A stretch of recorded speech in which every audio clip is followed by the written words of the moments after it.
Ajeng Semeng, kini saatnya saya Dana Paramita mengantarkan sejumlah berita dari Bali. Berikut 3 di antaranya.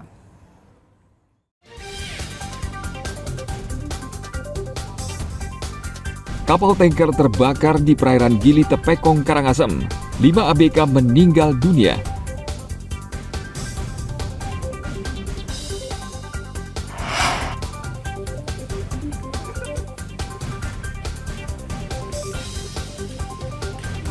Polisi menangkap 2 tersangka pencabulan anak di Jemberana.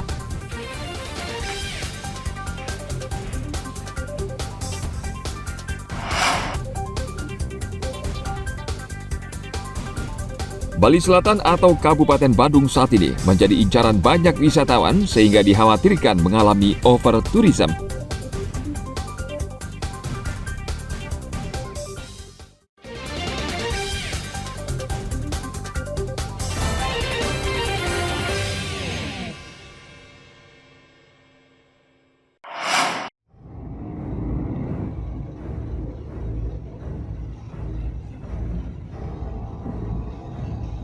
Kapal tanker bermuatan bahan bakar terbakar di perairan Gili Tepekong, Manggis, Kabupaten Karangasem. Sebelum terbakar, terdengar suara ledakan keras yang kemudian memicu kebakaran. Kapal tanker bernama Elizabeth ini berangkat dari depo Pertamina Manggis dengan membawa bahan bakar menuju depo Badas, Sumbawa, NTB. Namun kapal baru berlayar selama hampir 1 jam atau sekitar 1 mil dari Gili Tepekong.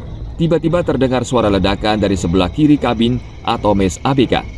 Kebakaran ini menewaskan 5 anak buah kapal. 12 orang mengalami luka bakar ringan dan 3 korban mengalami luka bakar 80%, sedangkan nahkoda selamat. Hingga kini 9 orang telah dipulangkan dan 3 korban luka berat masih dirawat di rumah sakit. Peristiwa tersebut terjadi pada pukul 03.00, ya, ada suara ledakan sehingga menimbulkan adanya percikan api. Dan di atas kapal tersebut terdapat 21 kru. Ya. Dari 21 kru, 12 orang sudah dievakuasi di rumah sakit yang ada di Klungkung. Kemudian 3 orang dievakuasi di rumah sakit Sanglah. Dan 5 orang dinyatakan meninggal dunia di tempat kejadian perkara atau di atas kapal. Dan 1 orang kru dalam keadaan yang selamat. Nah, ada 12 orang pasien yang masuk ke unit instalasi gawat darurat kami, 3 perempuan, 9 laki-laki. Dari penanganan tersebut kemudian ada 9 pasien yang boleh dilakukan rawat jalan karena kondisi luka bakarnya grade-nya kurang dari 3%. Dan ada 3 yang rawat inap. 1 pasien dari 3 yang rawat inap itu 1 pasien itu dengan luka bakar grade 10, grade 2, 10%, ya 5% di kaki, 5% di tangan. Lalu yang 2 pasien dari 3 yang rawat tadi, yang 2 pasien ini luka bakarnya tidak terlalu besar, tidak terlalu parah, tetapi luka bakarnya itu ada di daerah wajah, bulu hidung, mata, alis, sehingga dikhawatirkan ada trauma inhalasi. Trauma inhalasi itu artinya trauma yang menghirup menghirup hawa panas ataupun asap. Kapal tanker Elizabeth ini dipimpin 1 nahkoda yang membawa 20 ABK. Dit Polairut Polda Bali saat ini masih menyelidiki penyebab kebakaran. Tim liputan melaporkan dari Kabupaten Karangasem.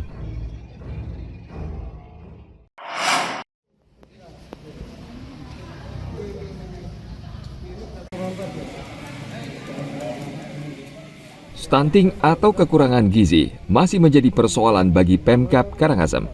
Pasalnya menurut data Dinas Sosial Karangasem, di daerah ini masih ada sekitar 1.000 balita yang mengalami stunting. Dibanding 3 tahun sebelumnya, jumlah balita penderita stunting di Kabupaten Karangasem diakui berangsur menurun drastis. Tercatat pada tahun 2018, jumlah kasus stunting di Karangasem sekitar 26% dari jumlah balita yang ditimbang. Pada tahun 2021, jumlahnya menurun menjadi 22% dan tahun 2022 menjadi 9%. Dan tahun lalu terus turun menjadi 6% dari jumlah balita yang ditimbang. Penurunan kasus stunting tidak lepas dari kerja keras bidang ketahanan pangan, Dinas Pertanian Karangasem, dan Puskesmas di masing-masing kecamatan.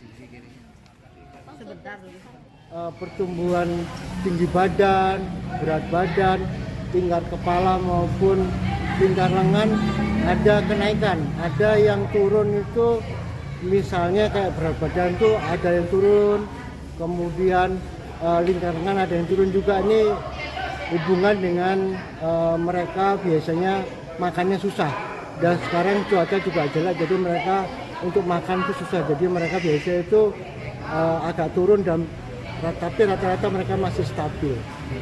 Kalau untuk tinggi badan sama lingkar kepala progresnya naik semua. Progresnya naik secara umum, Pak? Naik secara umum, naik. Dan di Astungkara untuk kegiatan penanganan stunting Desa Ababi dengan kerjasama dengan Puskesmas Desa Abang terhitung berhasil untuk saat ini. Selain kasus stunting, Dinas Sosial Karangasem juga mencatat jumlah kasus gizi buruk di Karangasem relatif rendah, sekitar 16 kasus. Untuk kasus gizi kurang, 300 kasus. Sementara anak dengan risiko gizi lebih mencapai sekitar 2.600 orang, sekitar 200 diantaranya menderita obesitas. Tim Liputan melaporkan dari Kabupaten Karangasem.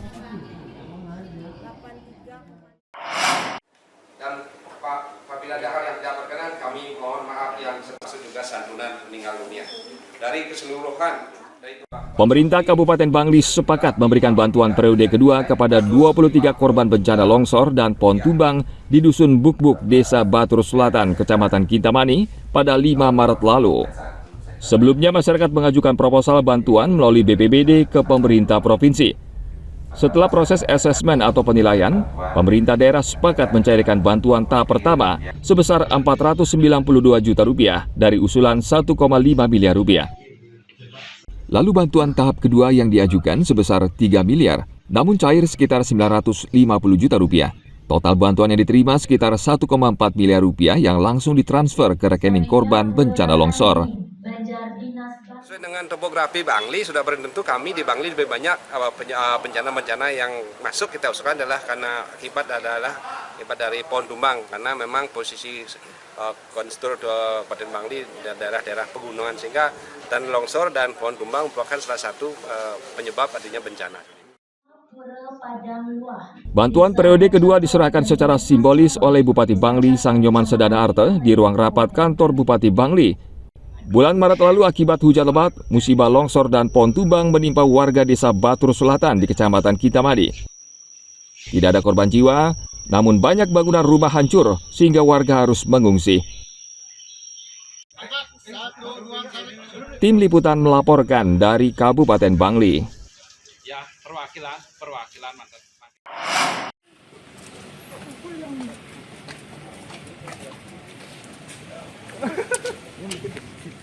Kedua orang ini dijebloskan ke penjara Mapores Jebrana karena mencabuli anak di bawah umur.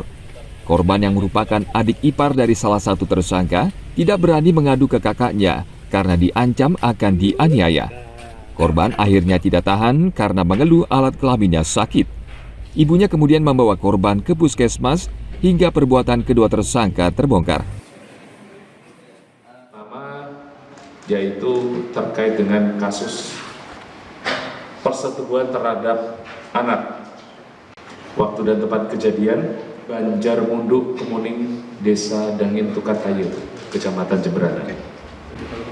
Jadi persetubuhan ini bukan cuma sekali, sampai dengan berkali-kali lebih dari 3. Dan korban mengakui bahwa dirinya telah disetubui oleh tersangka sejak kelas 2 SMP, yaitu sejak tahun 2021. Korban tidak berani mengatakan kepada kakaknya karena dirinya diancam oleh tersangka dengan mengatakan, awas kamu berani bilang sama kakak, hancur kamu. Mengetahui hal tersebut, kakak korban kaget dan meminta penjelasan dari tersangka yang merupakan suaminya, dan tersangka mengakui bahwa memang benar telah menyetubui korban sejak tahun 2021 tanpa sepengetahuan dari kakak korban. Kedua tersangka dijerat pasal tindak pidana persetubuhan terhadap anak. Polisi mengimbau orang tua waspada dan menjaga anak-anak karena kasus pencabulan kerap dilakukan orang terdekat. Tim Liputan melaporkan dari Kabupaten Jembrana.